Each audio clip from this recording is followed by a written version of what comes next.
Hi everyone, and welcome back to Comics and Chill, where we are continuing our retrospective of the Millarworld universe. And today we are looking at Super Crooks, The Secret Service, MPH, Hit Girl, and Kickass 3.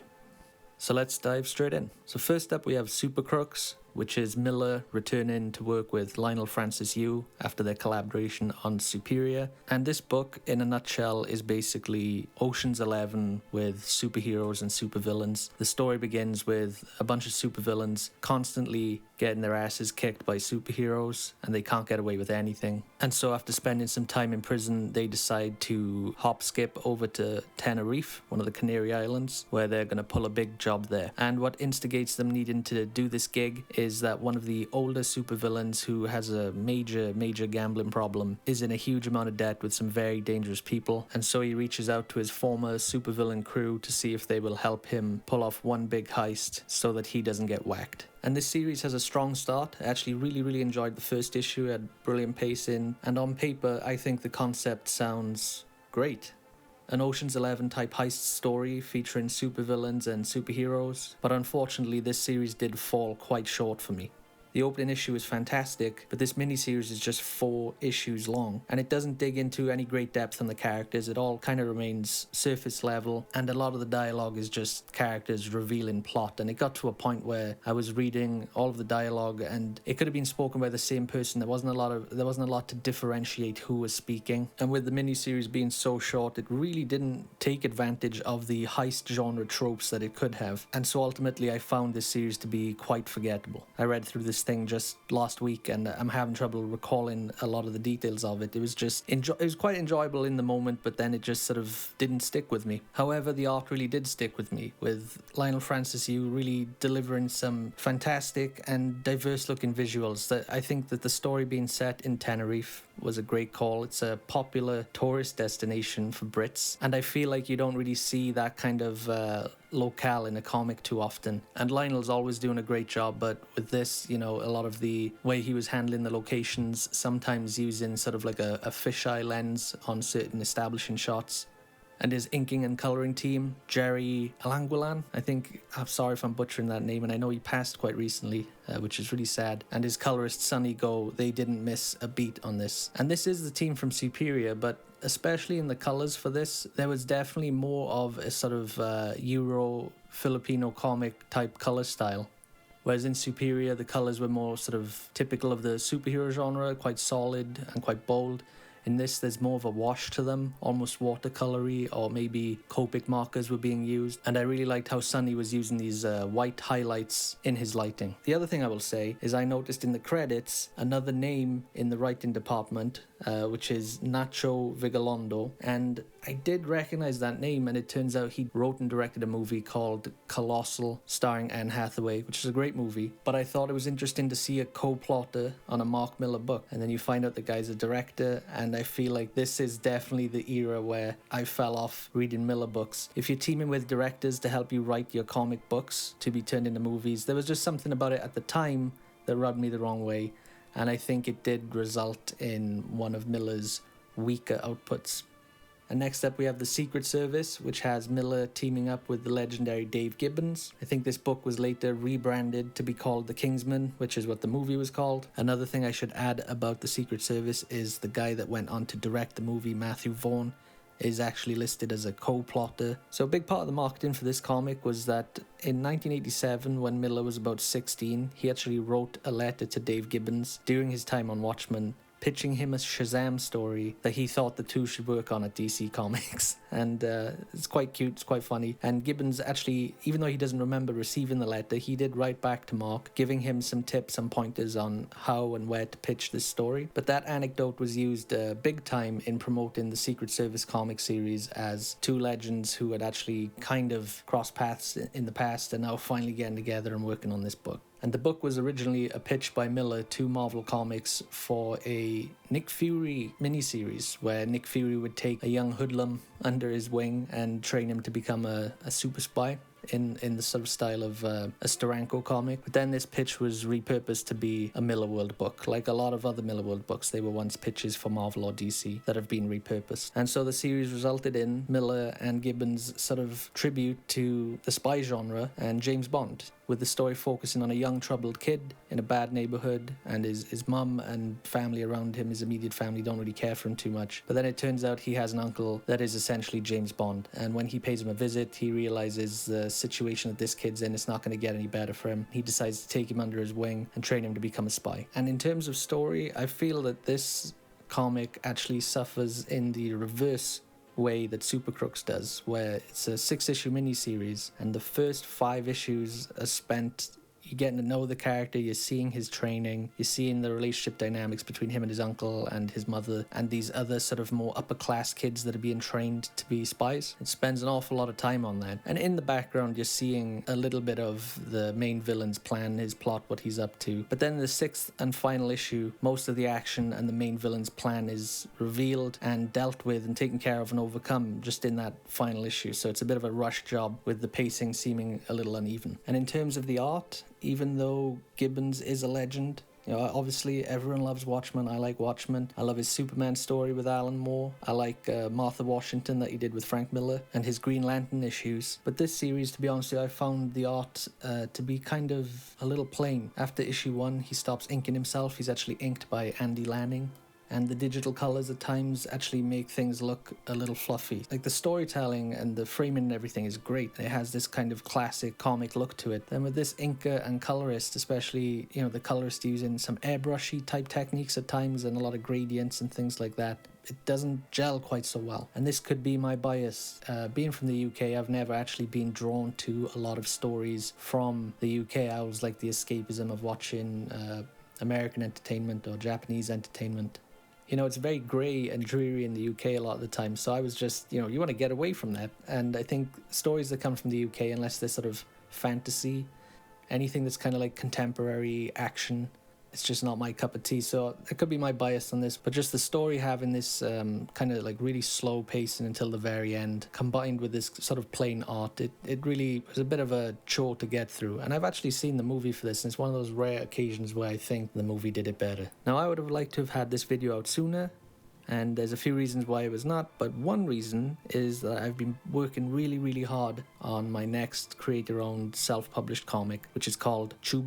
I don't want to give away too much of the story here, but all I can say right now is that it's a mech book with pretty heavily detailed art, and it is my love letter to a lot of the cartoons that I enjoyed when I was younger, and also a love letter to the Dreamwave Productions Transformers comics, which you've heard me mention on the channel before, and I will definitely be talking more about. But yeah, I've been really busting my ass drawing this book. I'm writing it, penciling it, inking it in Procreate, and I'll be colouring it and lettering it, doing it all by myself. Really excited to get this out to everyone. And if I could point you to my website, www.tropicocomics.com, and urge you to sign up to the newsletter there so you can find out exactly when this book is coming out and how you can get your hands on it.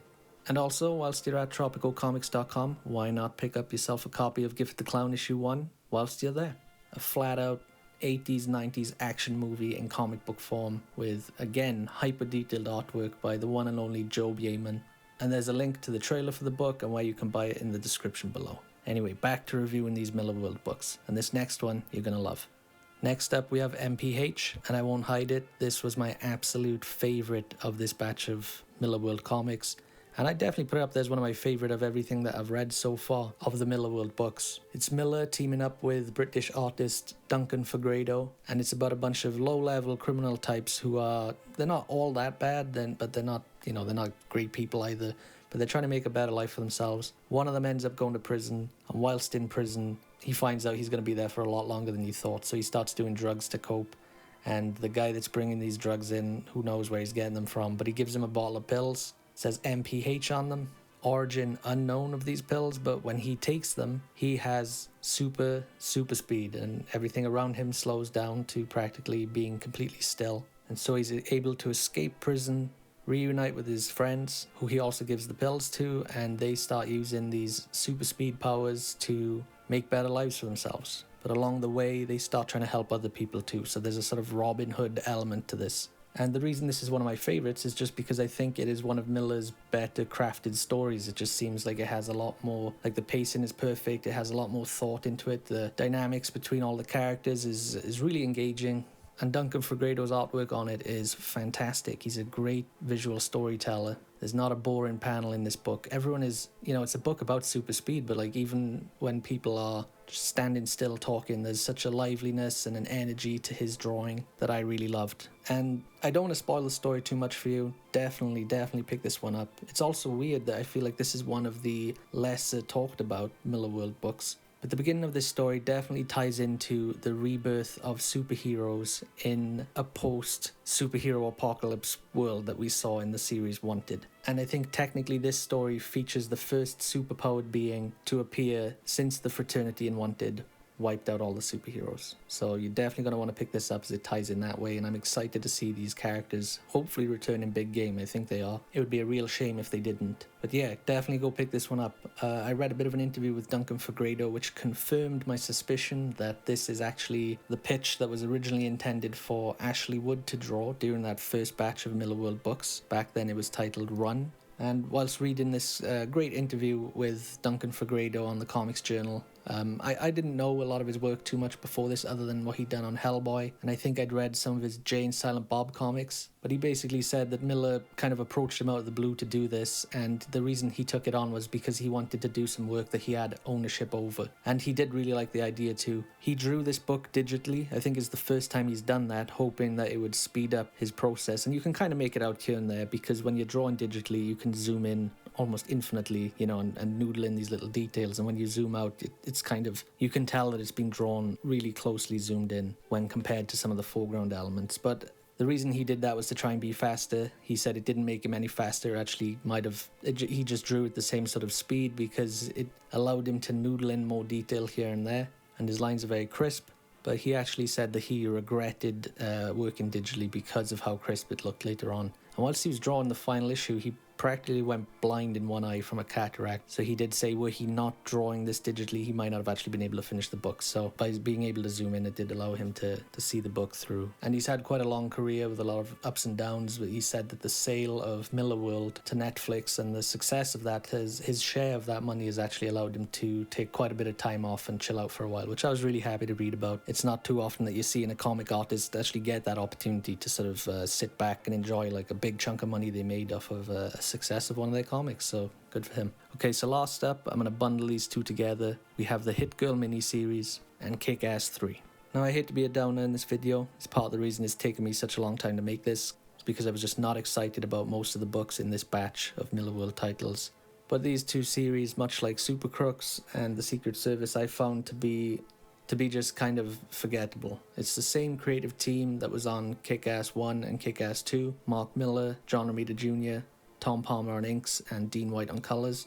The Hit Girl miniseries, John Romita Jr. is actually just listed as a breakdown artist, and Tom Palmer was doing finishes in the inks. And to be honest, it kind of shows in places. Sometimes it looks really good, sometimes, it looks a bit dashed off. But reading Hit Girl and Kick-Ass 3, it kind of makes me think that the Kick-Ass idea should have begun and ended with the first miniseries. The very end of Kick-Ass 3, I feel it wraps things up very nicely. You get to see Dave realize that he can't keep on living this lifestyle. A lot of people around him have been hurt and killed, and he does find a career that he can go into where he can still, help protect and serve. But to be honest with you, everything leading up to that, it just seems like it's just plot,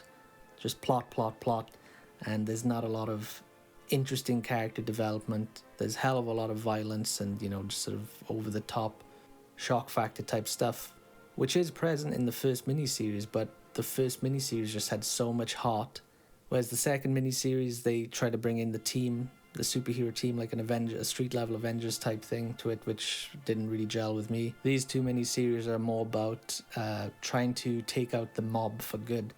The Hit Girl miniseries is actually set before Kick-Ass 2, and then Kick-Ass 3 takes place after Kick-Ass 2, and it's more Hit Girl's story, to be honest with you, than it is anything to do with Dave and his story.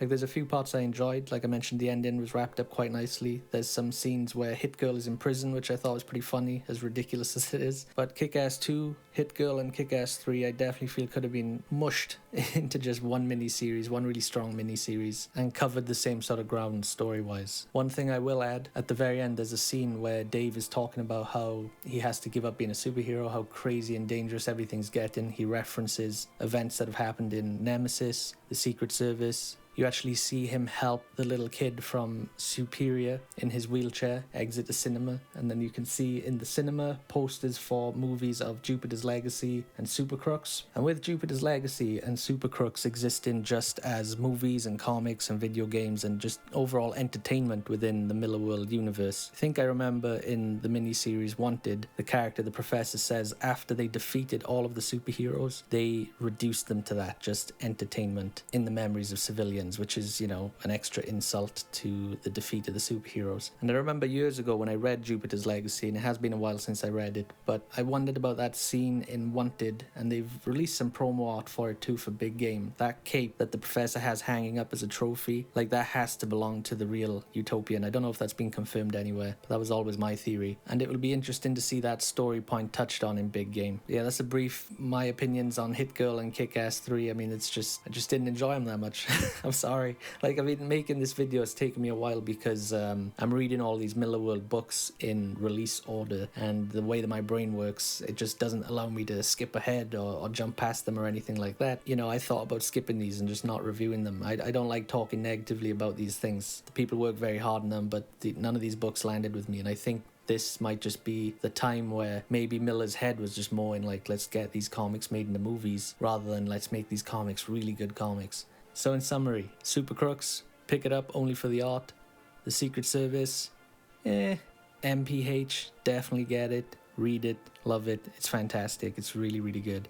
And with Hit Girl and Kick-Ass 3, I don't know, that's your call. I mean, I would just read the first volume of Kick-Ass and then maybe the last 5 pages of Kick-Ass 3, this final issue, just to see what's going on. But what I am really excited about is reviewing the next batch of books. I read Jupiter's Legacy when it was coming out, and I read Starlight, and those books are absolutely fantastic, at least in my memory. There's such a wonderful sort of love letter to this more golden age superhero storytelling, and Starlight more towards old adventure serials like Flash Gordon or John Carter of Mars, like that kind of vibe. And those stories seem to lead into Millar kind of leaving behind the super shock value violence, cynical type storytelling and go into this more positive, hopeful, classic superhero type stuff. Is my memory of how I enjoyed those series correct? I don't know. I got a terrible memory. I'm going to read them all again this week, and I'll be reviewing them ASAP on the channel. So make sure you subscribe, like the video, comment, share it with your friends. It all helps out. And I'll see you here next time.